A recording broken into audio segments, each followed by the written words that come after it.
Avatar: The Last Airbender. What's the secret message behind the show?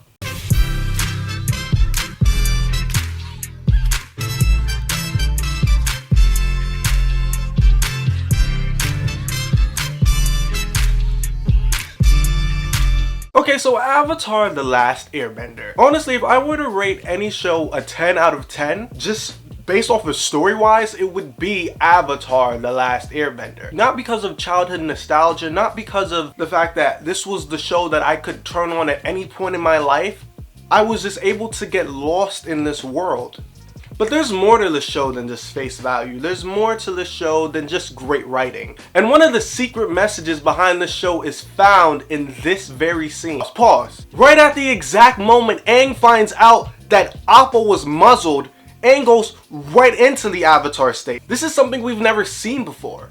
We never saw Aang so angry that he didn't even need to struggle to get into the Avatar state. In this very moment, Aang was a prisoner to his very emotions. But he wasn't just any prisoner. He was a prisoner who lost his morals, who lost the last thing that kept him connected to his identity. My point is, this Aang wasn't just a regular Aang.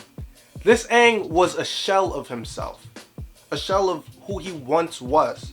A shell of pure rage. As you can see, this Aang just wanted answers. This Aang just was straight to the business. This Aang was willing to grab onto any loose end of hope he could find. Any loose end of love that he could find. Any loose end of who he once was, of his past. As you can see in this next clip, the anger was going to make him do something that the Aang that I know, and the Aang that we all know, wouldn't do. This Aang was willing to kill. So there's a few things in this scene that I want to talk about. One, I want to talk about Sokka telling him to run. That's how you know that Sokka knew that Aang was willing to take it there. That Sokka had never seen Aang in such a bitter, angry, encapsulated shell of himself. That he was willing to do whatever it took and beyond. That he was willing to enact revenge. Something that later on in the series he tells Katara not to do. And I also want to talk about the windshield that he put up around himself. This isn't the first time we've seen this, but this is the first time we know the true meaning of it. The true meaning of this windshield around him was not just to look cool, but it was also for the authors and the writers and the visualizers to illustrate just how much of a shell he's created around himself of his anger. But then comes Katara, or in this case, the lad scene. I literally get chills. Like, it's crazy. The amount of love that Katara has for Aang was just so prevalent in this moment. She was able to look at a man in his most ugliest state, in his most unrecognizable moment, and she was able to say that, I still love you. And for a brief second, you see Aang all angry and shot up into his avatar state, and you get a little scared and you think that, has he truly lost it? Has he truly lost his hunger for love? Has he truly lost who he is? Will he hurt her? Is the question that went through all of our minds in that brief second.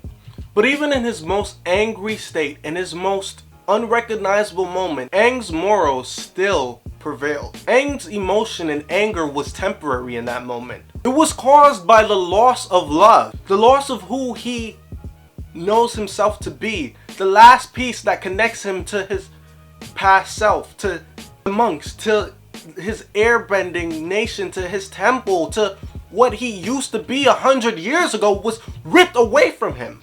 The message behind the scene was that the love that he once knew was gone. Appa.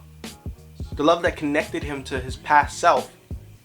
His love was lost. And that created an anger.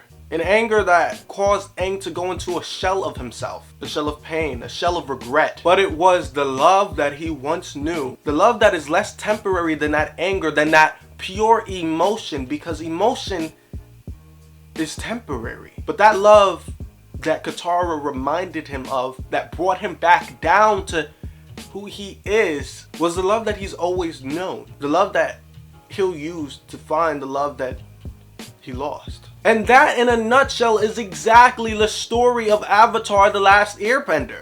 That's one of the secret messages. It's not just love. It's not just love and friendship. It's the lost and the lack thereof of love. The Fire Nation created this lack thereof of love, but it was the people who were there before it, the people who knew the love and the new love that was introduced into the world, that at the end of the series was able to be brought to the Fire Nation and was able to be shown to the world again. The story is a story about love and loss. Before Avatar is a story about love, before Avatar is a story about friendship, Avatar is a story about finding love even in the toughest of times, like this one was. Anyways, I hope you guys did enjoy this video. Tell me a secret message that you think there is about the Avatar Last Airbender in the comments. Tell me what you guys think of what I found and how I broke down this scene and why it's so beautiful and why you think it's beautiful to yourself. Drop a subscribe if you like videos just like this. I'll be sure to continue to pump them out, and drop a thumbs up on the video if you guys did enjoy or if you guys understood. I'm Brizzly, Braze. Peace out.